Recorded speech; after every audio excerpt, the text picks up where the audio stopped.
To hit the record button. Okay, give me 1 second. Let me go ahead and close that screen because it's not mirroring there.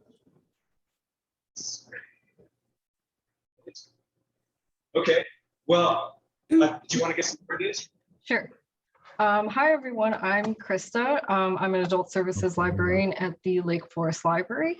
Thank you for joining us this evening with the Healthy Eating with Elawa Farm. Tonight we have presenter Jesus Cuezzi. He develops and leads educational programs grounded in sustainable agriculture and healthy living. Prior to joining Elawa, Jesus has developed his passion for food and education at Windy City Harvest, a youth program of the Chicago Botanic Garden, where he spent 8 years as a farm grower and youth mentor in Waukegan and North Chicago. This event is going to be recorded, so you'll be able to find it on the library's YouTube page in the next few days. Prior to this program, I also sent out an email to all participants with the recipe and contact info. I'll share the link to the recipe again, though, in the chat later on. We will be taking questions in the end, so feel free to mute yourself during this program. If you would like live transcript on, it's at the bottom of the Zoom page under transcripts, and you can just turn on live transcripts. And with that, I think we'll get started. Yeah, all right, fantastic. Well, thank you so much. And thank you all for joining me this evening on this Zoom cooking class.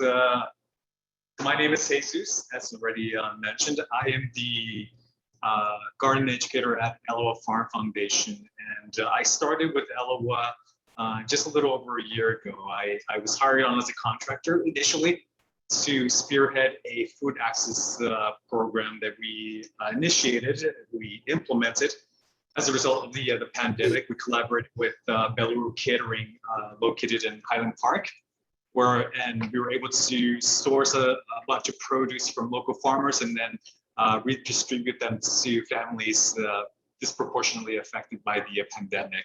And now, as a garden educator, one of my many roles here at Elawa Farm is to leverage the resources that we have located at the farm, for example, the learning garden, the learning kitchen, and make it readily accessible to all in Greater Lake County. So with that being said, today we're going to do some fall cooking, and to be more specific, we're going to make a mackerel bowl. Now, this recipe is oftentimes called the Buddha bowl. So it's just going to be a variety of vegetables and colors that we're going to be including in our bowl. And as a base, we're going to be using quinoa. However, if you're inclined to use rice or any type of grains, you're more than welcome to do so. For this specific cooking class, we're going to be using quinoa, a tricolor quinoa, just because one, we only have about an hour to do all of this, and then it's a lot easier to cook and a lot faster to cook quinoa than it is, let's say, brown rice.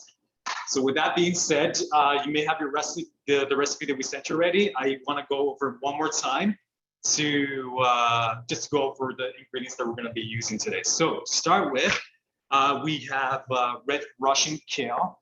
You can use any type of kale that you want. You can also use lacinato kale. You can use spring curly.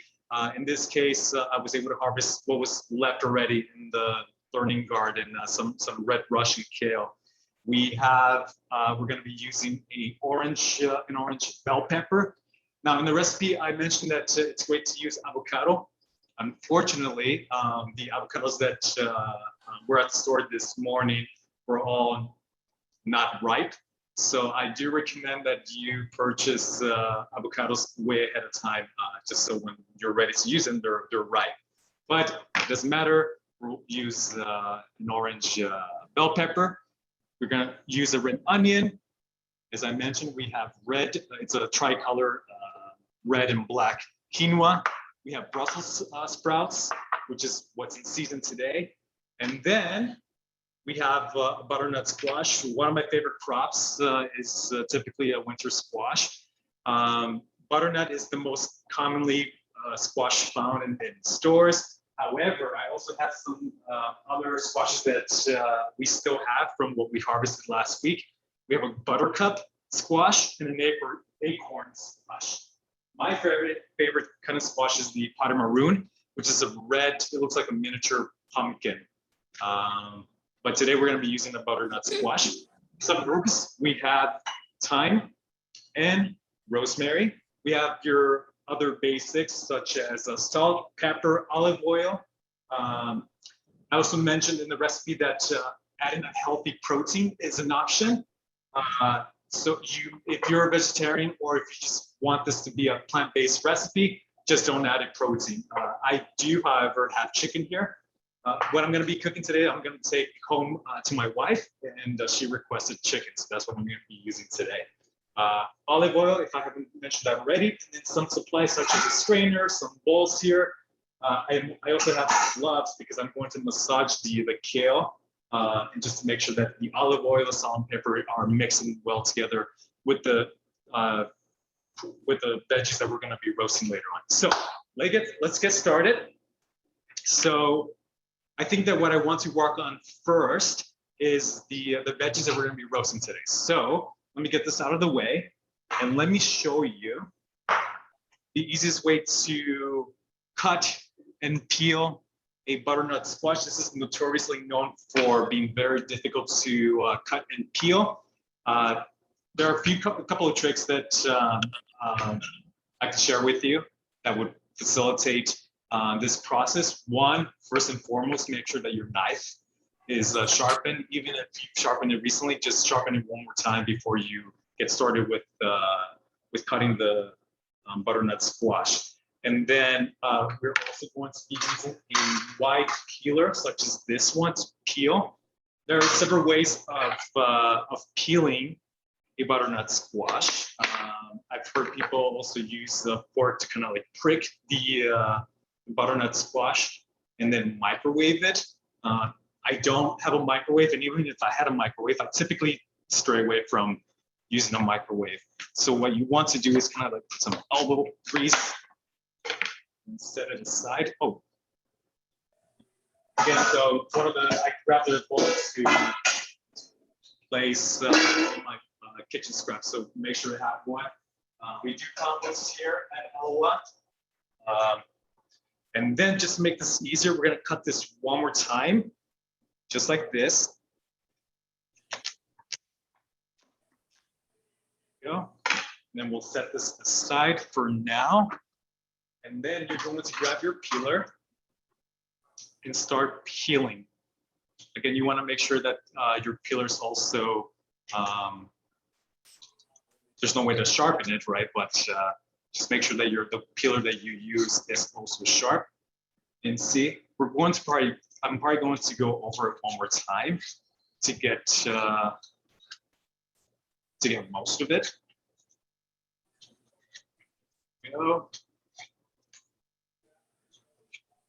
And quite honestly, this is not as difficult as I initially thought it was going to be. There are some, I find it that the older butternut squashes, the more difficult it is to peel it, the tougher it is. So what I'm using today is a medium-sized butternut squash. And then we're almost done here.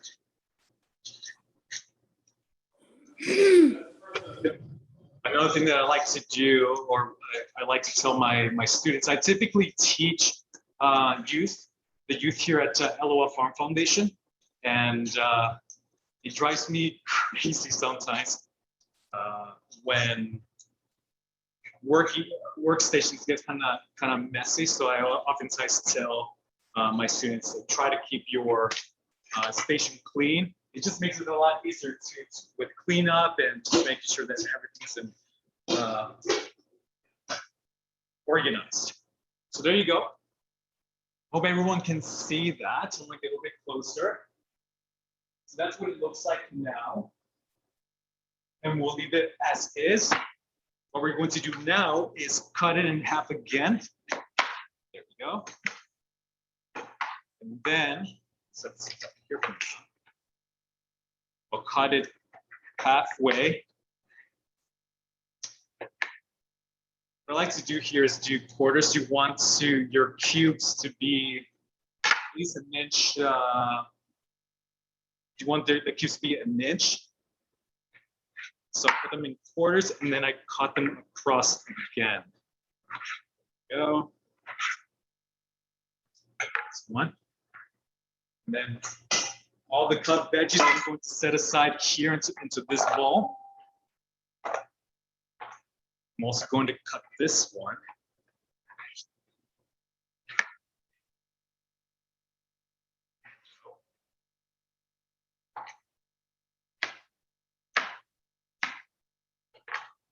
Go. So we're gonna set this aside for now. Go ahead and use your other half of butternut squash. Since we're limited here with time, I'm just going to use this for now and set the other one aside. Let's go ahead and cut our bell pepper. I haven't rinsed this yet, so make sure that you get all your veggies. Go. This. Go. This is my veggie strap bowl. Go ahead and pull it out. Seed, and then I typically, this part right here, this white part right here is I typically also cut off. I've been told before that that can cause some stomach ache. I can't verify that. I haven't been able to verify that. But I've been doing that out of habit for a while now. So make sure again to remove all the seeds, that white membrane. Go.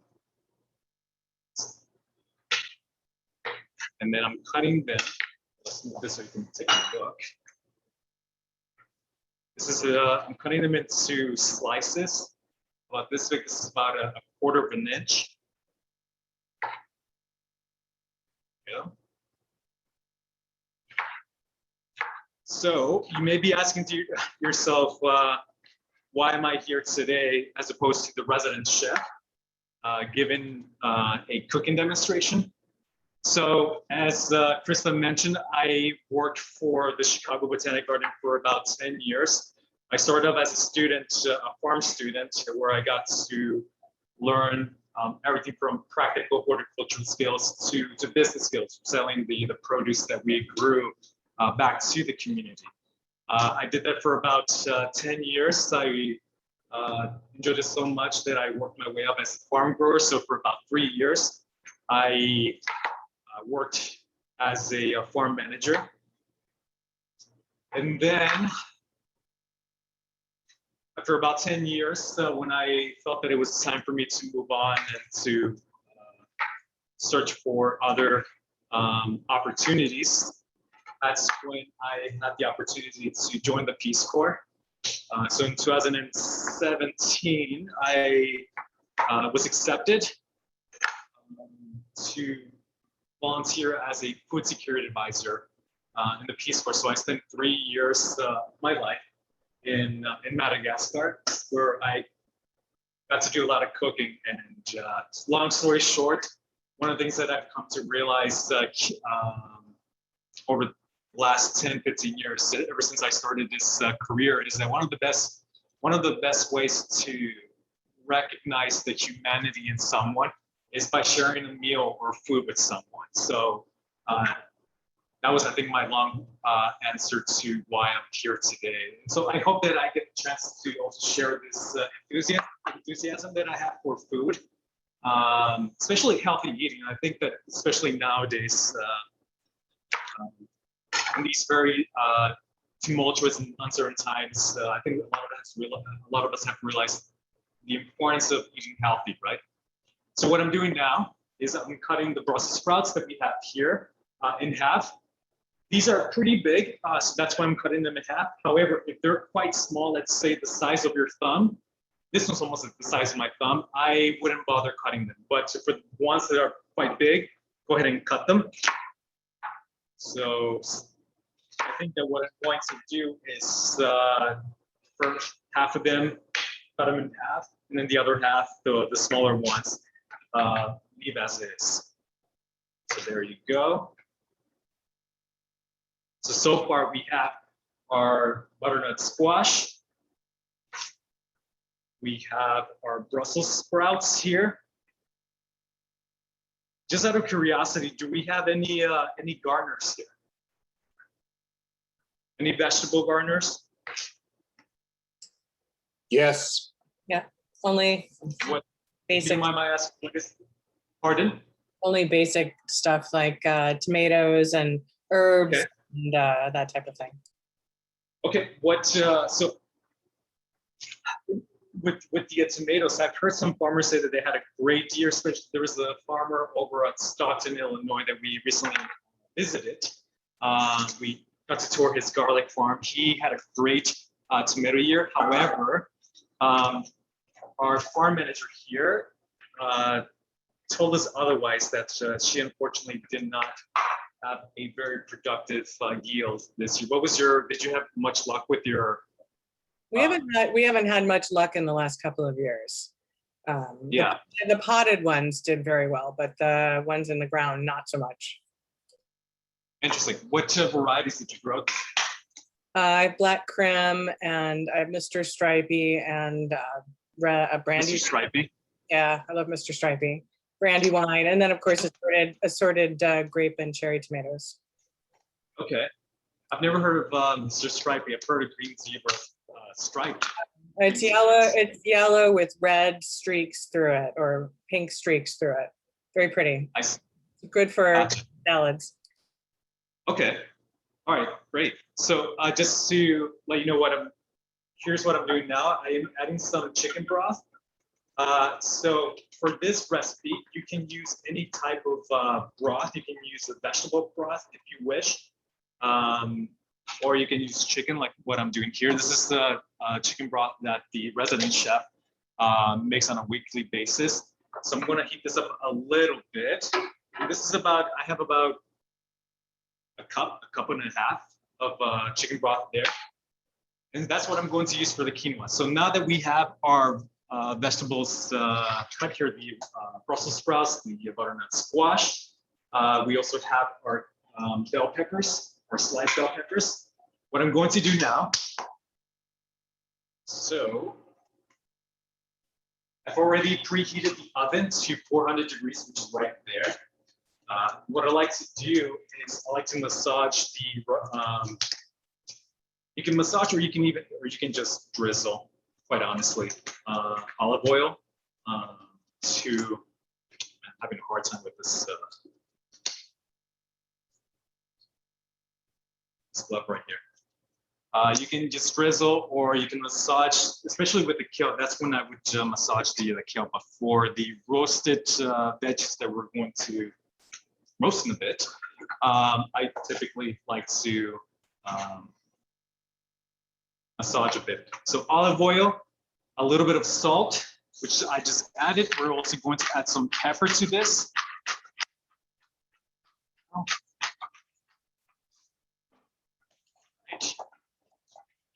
Get this evenly coated.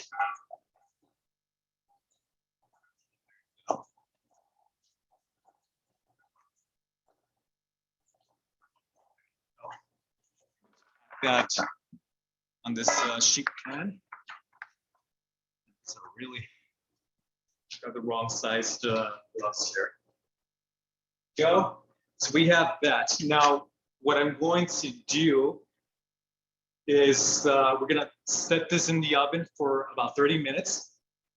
For the kale and bell peppers, those don't take as long to cook. So I'm gonna add that towards the end, or you can just saute it. So let's go ahead and pop this in right now.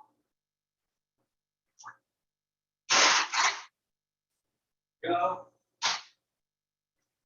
I am going to use my phone to set the timer. So let's see. I can figure this out. 30 minutes. That. There you go. So in the meantime, what we're going to do now is cook the quinoa. So we have here. Now, Does anyone know where quinoa originates from? What continent? Anyone? I'm sure that a quick Google search will give you the answer, but any guess? Somewhere in Latin America, I can't remember the country. Yeah, so country, I don't know, but I do know that it originates from South America. So yeah, Latin America. It's actually, there we go. So we're going to rinse this out with cold water. But yeah, so Latin America, South America, that's almost the same, right? So make sure that you run cool water for your quinoa. Get some of that funky taste out of there. Also, as I mentioned before, you can also use brown rice, which is what my wife prefers. It's also what I prefer as well, just because I should have mentioned this before. My wife, we met in Madagascar, and we got married about 2 months ago. And in Madagascar, rice is a staple. You eat rice with everything essentially, and there's a saying in Madagascar that rice is life. But anyway, as I mentioned, we're going to be using quinoa instead. So here you go. Grab your saucepan. Quinoa. My mother would want me to toast this a little bit. Which we probably don't have time. Let's all right, we're doing pretty good. We want to do that.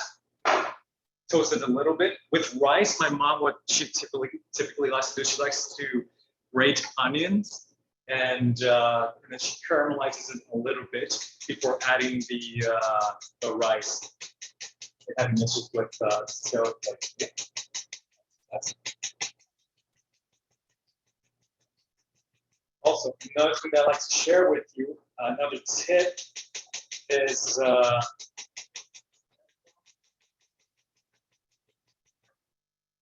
Almost had it. There you go. All right.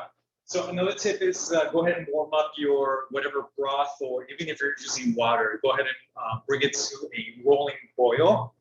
That way it'll cook the rice or whatever grain you're using up a bit quicker.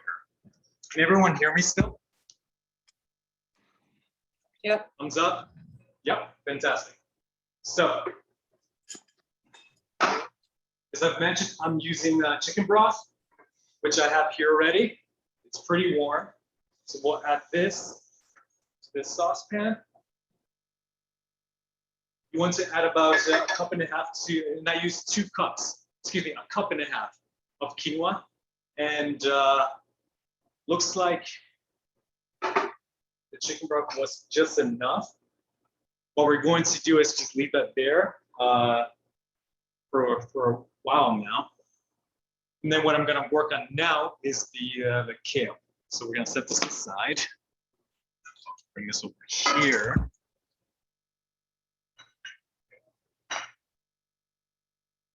Now, I remember as a farm student when I was introduced to kale, and this is something as a garden educator I still do today, is especially with Lacinel kale, or I think it's also known as Toscano kale. Especially with my summer campers, I like to run water over the kale. It's got this this silver sheen on it, and kids oftentimes find that really really cool.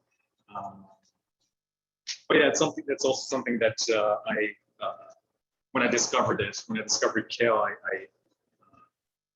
I realized how versatile it is. You can make kale chips with it. You can saute it. It's. I also thought that it was going to go out of style, but it seems like it has stuck around for a while.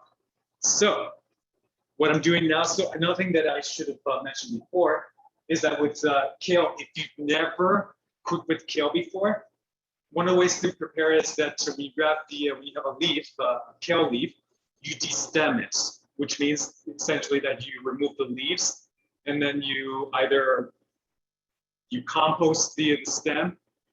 You can also saute it. However, I find it that kale stems are quite unpleasant to chew on. Same with the collard greens. But anyway, I've asked this before already. Is anyone cooking along or just taking notes?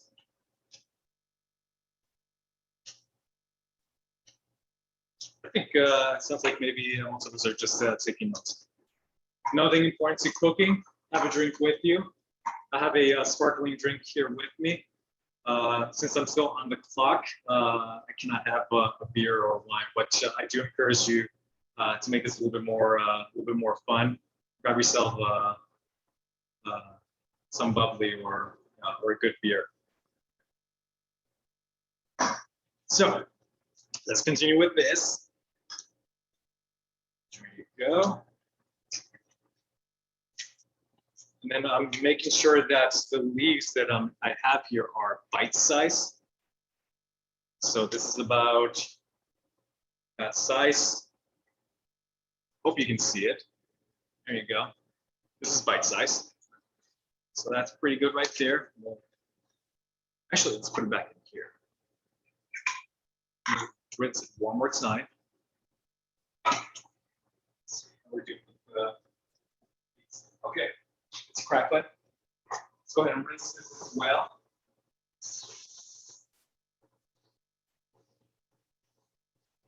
Now, another thing about this recipe, it's quite easy to make,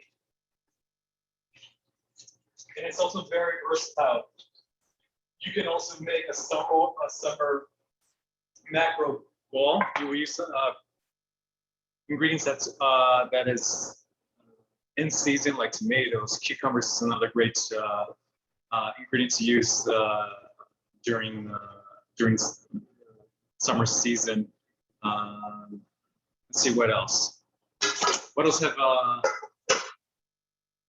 our gardeners grown this year?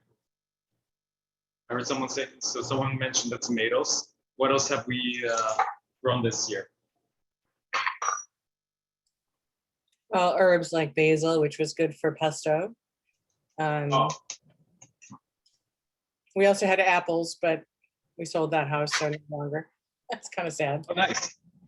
Nice. Well, you said it. I'm sorry, what was that again? No, I said we sold the house just before the apples were ready for harvest, so it's kind of sad. So recently, my colleagues and I, as I mentioned, we went to Stockton. By the way, I'm going to have chicken here that I prepared earlier today. I seasoned it with some thyme, rosemary, and I also use a brine. A brine is a cocktail of sugar and salt with some herbs to create that osmosis and to open up the pores to make the chicken a little bit more tender and juicy. But anyway, so my colleagues and I recently went to Stockton, Illinois, which is out west, and we visited a garlic farmer, but he also had this really cool apple press from the late 19th century.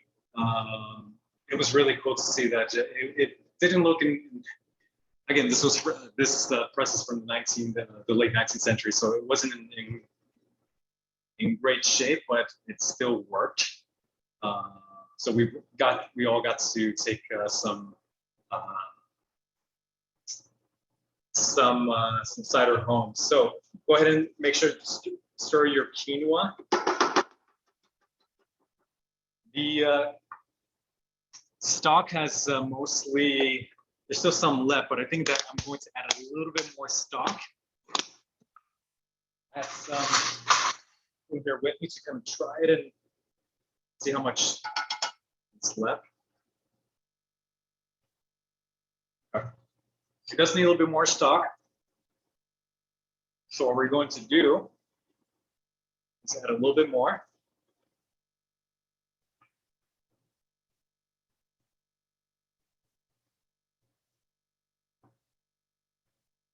I would give it maybe another maybe another 5 minutes. There we go.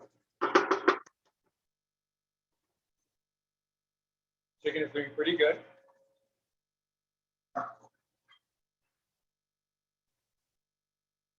So if you wish to keep this recipe plant-based, you can also use tofu.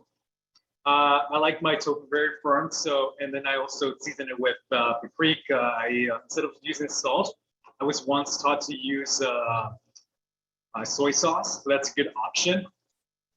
Then season it with maybe pepper or paprika would be a great option. Mushrooms is another great option. I thought about using mushrooms for this recipe today, but again, the wife asked for chicken, so that's what I'm doing today. Let's see. I think that what I'm going to do now is check the other time. So we got about 3 minutes left.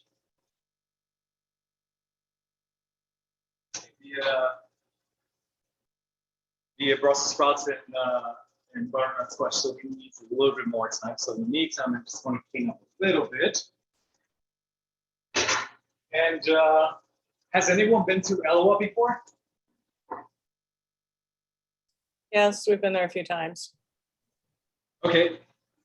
Have you by any chance been on a tour or done any other classes with us? We have not, no. Only recently, I think we would have been able to do that. Okay. Okay.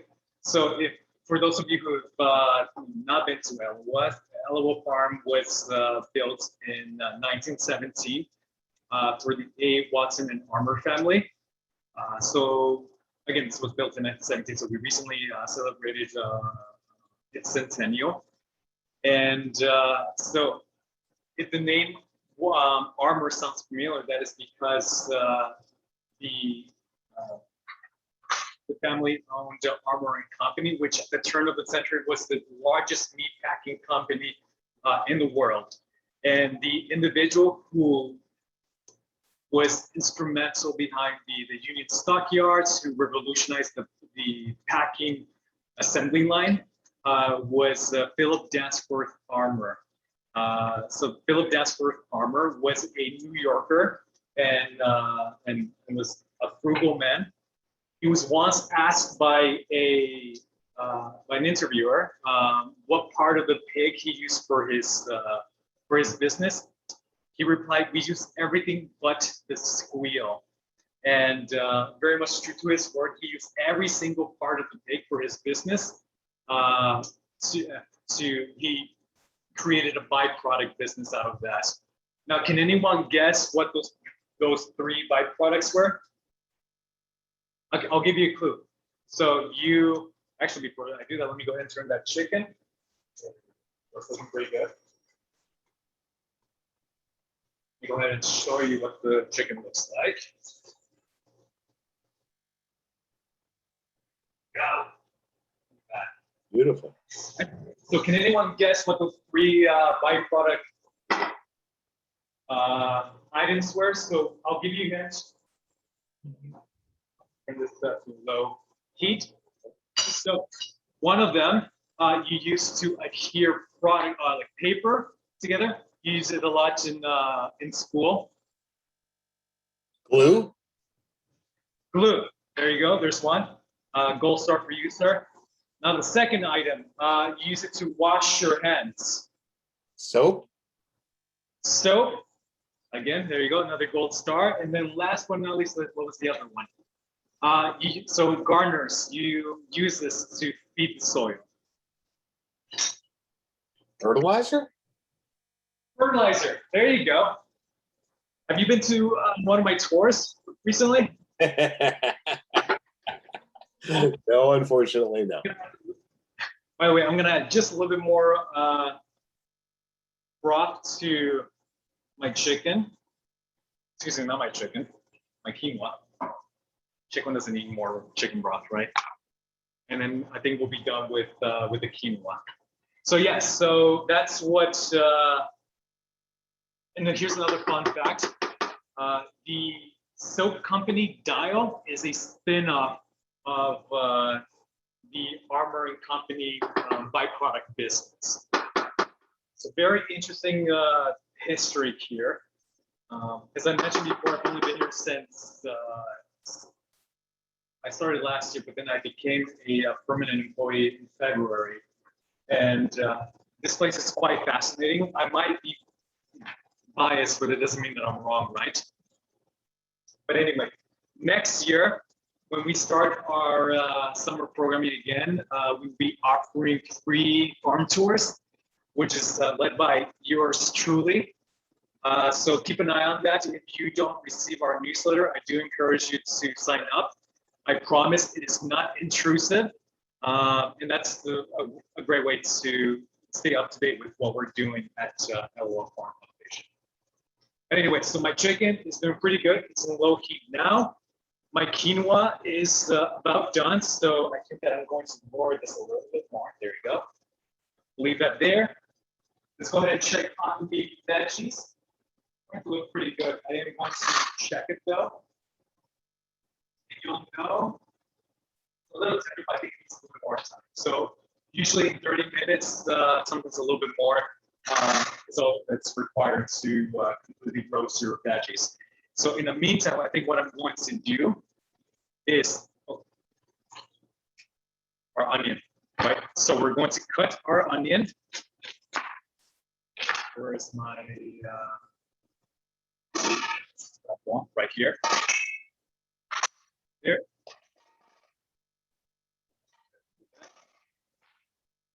Let's go ahead and cut onion.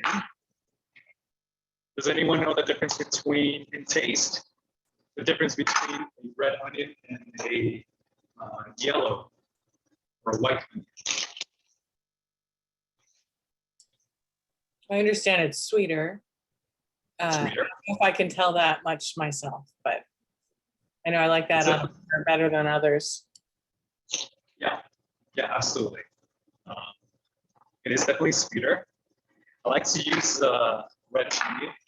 So during the summer when cucumbers and cherry tomatoes are in season, I like to use it to make a Greek cucumber salad. So I use that. I use tomatoes, cucumbers, feta cheese, oregano, olive oil, salt, and pepper.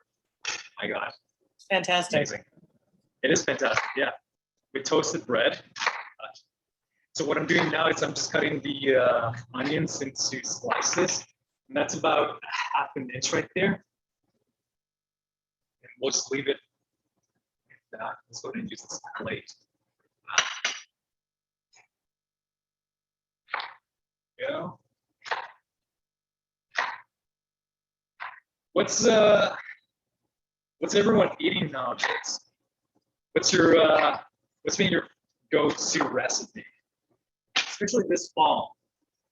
And I know that it's going to be rainy and cold. I would have come up with a soup instead of a mackerel bowl. But what's everyone's go-to when it's chilly and raining? Baked potatoes. Potatoes? Baked potatoes with assorted toppings. I see.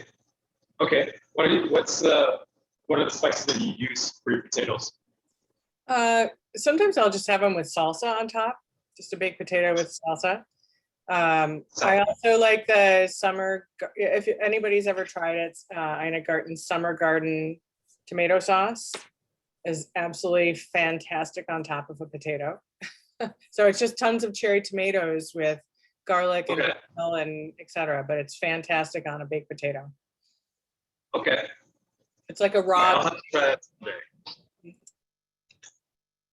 What was that again? I said it was a raw. It's a raw tomato sauce, so you don't cook it. That's okay. That for some reason brings to mind patatas bravas. Has anyone ever been to Spain and had patata bravas? What is it? So in Spanish it's called patata bravas, which Oh, literally yes, translates to delicious, yes. angry potatoes. Because Yeah. the sauce that you use for the potatoes is a little bit spicy. You can, however, make it not spicy. But yeah, that's a great recipe right there. Angry potatoes. But you don't have to make it so angry. Anyway, so my quinoa is done. My chicken over there is done as well. I want to keep it warm though, so I'll just leave it in low heat. Now let's see. Let's go ahead and get these onions. And I think what I'm going to do now is take out the sheet pan with the Brussels sprouts and butternut squash. And then I'm gonna mix it in with the onions, kale, and the orange bell peppers. That's going to be next.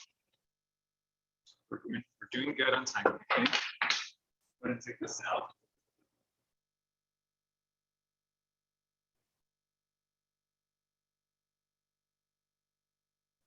Make sure that you have proper oven mitts for this. So this is what it looks like now. It's not quite done yet. But as I mentioned before, if you were to throw in your kale right at the beginning, it's just going to become kale chips, which is, if that's what you're going for, by all means, go ahead and do that. I do want my kale a little soft, so it's still wet too. And that would help with that. So there's my kale. We're going to add the red onions, and then I'm going to use a spatula to mix them in together. Let's go ahead and use this instead. Yep. Okay. Go ahead and use your spatula to break up the onions. Okay. That worked. Okay, I'm feeling pretty good about this so far. I made this last week in preparation for this. But I'm finding that there's always a third variable whenever you make something for the second time or third time. However, that brings to mind one of the things that I did during the shoulder seasons when I worked as a farm grower at the Chicago Botanic Gardens. I traveled a lot. That's the great thing about being a farmer, is that during the shoulder season, once you're done with the cover crop planting, then you have the time to travel. But anyway, so the first country that I ever traveled to by myself was Italy. And is anyone familiar with Worldwide Opportunities on Organic Farming, or WOOF? If not, so WOOF is a international agency. And what they do is, so WOOF, in exchange for your volunteer work, the place where you farm provides room and board. So that's what I did for about 3 months. I volunteered at a agriturismo. I spent 2 months harvesting olives, and the proprietor also had a vegetable garden. And he once told me, so this was when I think I was 20 years old when I went to Italy. All right, so I'm gonna pop this back. Actually, I'm going to add a little bit more salt, and glad that I remembered. I'm also going to add some of the thyme and rosemary. So what I'm going to do is, we got plenty of onions here, so I'm just gonna set this aside. And then I'm gonna work on the Did you Yes. add the peppers? Not yet. Thank you for reminding me. When I get chatty, I tend to forget things. I'm not a great multitasker. So thanks for reminding me. So I am going to, let's go ahead and do that now before I forget again. So bell peppers, let's add a little bit more olive oil there, and then some pepper as well. I like my peppers very peppery. Excuse me, my vegetables very peppery.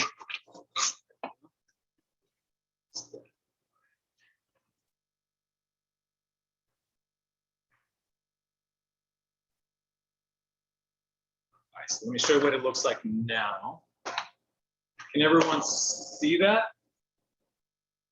There you go. Yes. Very pretty. That's it. So rosemary and thyme, and then we'll pop it back in. Chicken's still doing pretty good. It's in low heat. quinoa is done as well. So what I usually do with thyme is I grab it from the top part. Is you can also do the stem, but actually no, never mind. From the top, just run your fingers down. And that's how you de-stem your thyme. So there you go. All right, let's see. Where's my vegetable, my veggie scrap bowl? There it is. It's there.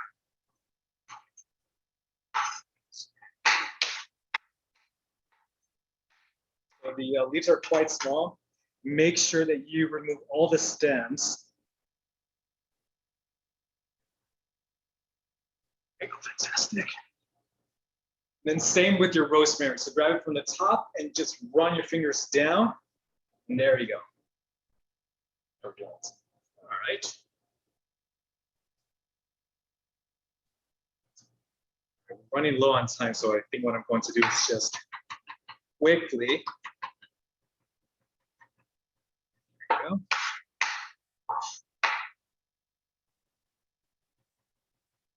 Them up. So to finish my story, so the proprietor, I was 20 years old. I still found cooking very daunting. And I told the proprietor about that.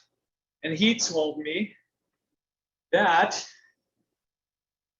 take whatever recipe you really want to make. What came to mind at the time was chili. And he said, just make it over and over again. Take notes and then utilize those notes the next time that you make that recipe. And so that's what I did. And so especially when it's cold, I love to make chili.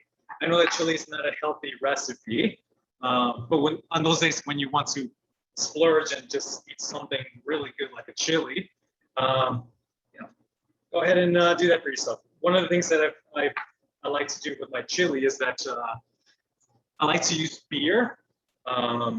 It's something that I learned in Portugal. The Portuguese love to use beer for almost everything with their cooking. There's this recipe that I love that it's a very traditional thing to find in Oporto, Portugal. If that sounds familiar, that's because port wine comes from this city in Portugal. And so there's this recipe called francesinha, which is absolutely delicious. It's your cardiologist would hate you for it. It's a sandwich with 3 types of meat. It's covered with cheese, and then traditionally you put an egg on top, and then fries around it, and then use this tomato-based or tomato/beer-based sauce that you put around it, and it's just absolutely, oh my God, it's absolutely amazing. So this is the reason why I love cooking. One, I think that one of the things that I've come to learn over the years, and especially in my extensive travels, is that food is very reflective of a culture, and it tells a story. And we're all patriots here, right? I also, we got to pop this back, by the way. Robin, we'll give the video another 5 minutes, maybe 10 minutes. However, we unfortunately don't have 10 minutes. So I think that what I'm going to do is I'll take a photo of the finished recipe, and then we'll send it over to everyone. So back to my story, I think that it's very reflective of who you are, of where you come from. It tells a story, right? I mean, I'm sure that we all have a recipe that we associate with, for example, with Christmas, Thanksgiving, or maybe a particular person. I don't know. So yeah, what's one thing that everyone's planning on making for Thanksgiving? I think what I'm going to do now is plate up the quinoa. Someone have a traditional recipe that they don't mind sharing with everyone? A Thanksgiving recipe? Come on, don't be shy. We have one that my father used to like, which was braised cabbage with kielbasa. Braised cabbage. So it's like a vinegary sort of braise with kielbasa in it. It's delicious. Just simmers on the stove and it's permeates the whole house. Okay. Yeah, well, thank you for sharing that. What do you usually, what does your father usually pair that with? Oh, well, he would have that with, with turkey or whatever we're having for Thanksgiving. Turkey. That was a recipe that his mother used to make. And she was Hungarian. So that was I see. something that they used to have for the holidays. So we always had it for the holidays. Okay. Well, hey, thank you so much for sharing. I really appreciate that. Anybody else? We make cranberry salsa as an appetizer, and it's very popular. Cranberry salsa. Okay. How do you make that? At least for my wife later. With raw tomatoes and onions, jalapeno pepper, a lot of cilantro, and then you cook the cranberries chopped up with brown sugar, and then you mix it all together and you let it sit for a bit, and then you eat it with corn chips. It's really good. Well, there you go. All right. And that's very traditional to Thanksgiving. Cranberries. Thanks for sharing. Anybody else?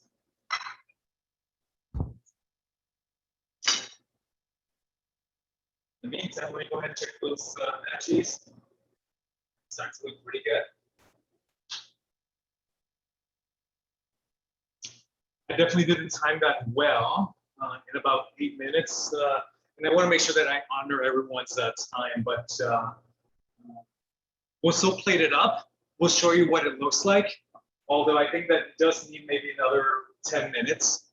But anyway, so I think that gives us time to answer any questions, anything that you want to know particularly about this recipe or about Elawa, anything?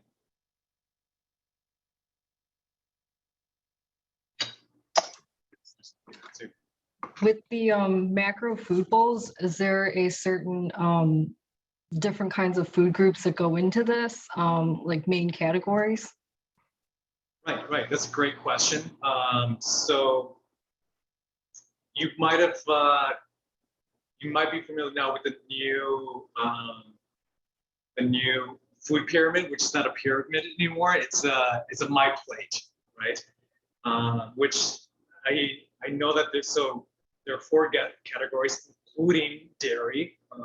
That can be either milk or a cheese. So with this recipe, we do incorporate a lot of veggies, grain as well. Although quinoa is not considered a grain, I'm still trying to figure out what it is instead. Maybe someone else can answer that. But you can use, again, as a base, you can use rice as a type of grain. And then depending on the season, you can also include fruits. Tomatoes are fruit, if you know. But yeah, does that answer your question?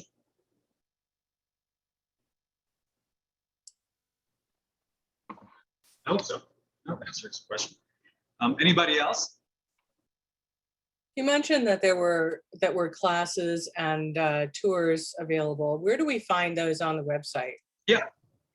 Yeah, so the tours, unfortunately, the last tour that I gave was last week. That was the last tour of the season. If you want a free tour next year, I believe May is when we start our free tours. So that starts when our garden market, our weekly garden market starts. So that'll be May. As to where you can find more information, as I mentioned before, our newsletter, our weekly newsletter is it's a great place to start. It's not intrusive, I promise. We send it out every Thursday morning with all the upcoming events. We also have classes that our resident chef, Steve Lotempio, and the pastry chef, Maggie Logan. They also lead classes. We have a cooking decorating class, which, excuse me, I will be leading, but this is for kids. So go ahead and you can find us on our website, elawafarm.org, to find more classes there. Okay. And the newsletter is just an email, or is it something that, like, if you follow her on Twitter, that you'll get the same thing? Right. No. So we broadcast all of our upcoming classes via the newsletter, the eBlast newsletter. On our social media, which my colleague is responsible for, we typically don't broadcast or promote our classes via social media platforms. Okay, thank you. Also, if you have little ones, I do lead free family activities for kids. So for example, the last family activity, which was last week, we did a scavenger hunt. So we got I had the kids learn, oh, it's actually pretty good. So we had the kids look for example, we have mason beehives tied to trees. So we had to look for that. And then I got the chance to teach the kids the importance of bees and pollinators. Let's see, then we also had them meet our mascot, which is Maeve. Maeve is a pear tree, and she is original to the farm. So she's over 100 years old, and she is still producing, which I find really cool. So they got to meet Maeve, and then towards the end, we shared the property with the Wildlife Discovery Center. So we collaborated, and they gave an interactive animal show. To be more specific, an owl show. So they brought out 2 owls, a screeching owl and I forget the third one. I think it's a European, it looks like a horned owl, but it's called a European something owl. So the kids got to see that, and that was a free program. So that's just one example of the free programs that we offer at Elawa Farm. Anyway, let's go ahead and plate this up. We got a couple of minutes left. Let me see, let's use this instead. And so this is Elawa Farm. So I need to make this look presentable and aesthetically pleasing. Second, this might just take a sec. So you want to get a little bit of everything. You want to get your kale, you want to get your onions, you definitely want to get your butternut squash in as well. It's probably the best serving utensil, so I'm going to use this instead. There you go. That's much better. Let's go ahead and get some Brussels sprouts, some more squash. And then again, this is optional. I'm going to have the chicken there just for aesthetics. So this is it.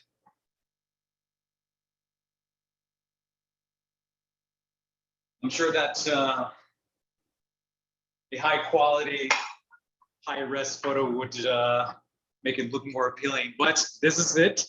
This is our fall mackerel bowl, even though I'm using a plate. But anyway, let's see, just right in time. Thank you so much, everyone. Thank you for sticking around. I really do appreciate it. Do we have any other questions?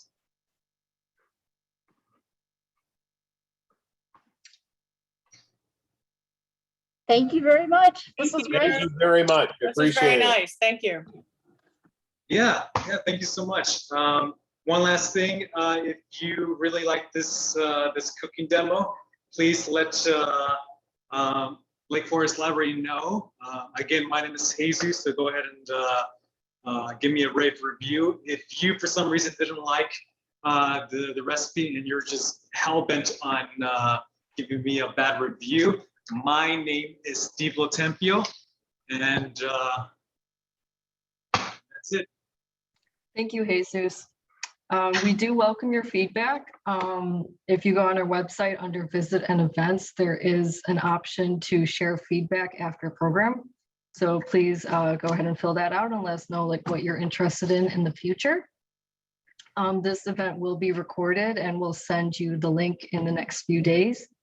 And then just a reminder for City of Lake Forest employees, if you're part of the Healthy Asset Program, This does count as 10 healthy points for you. So go ahead and log those online. I did share the link in the chat.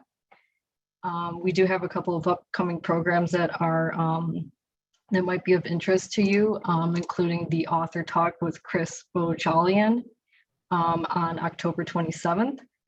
So go ahead and register for those online. And thank you for joining us tonight. Thank you very much. Thank you.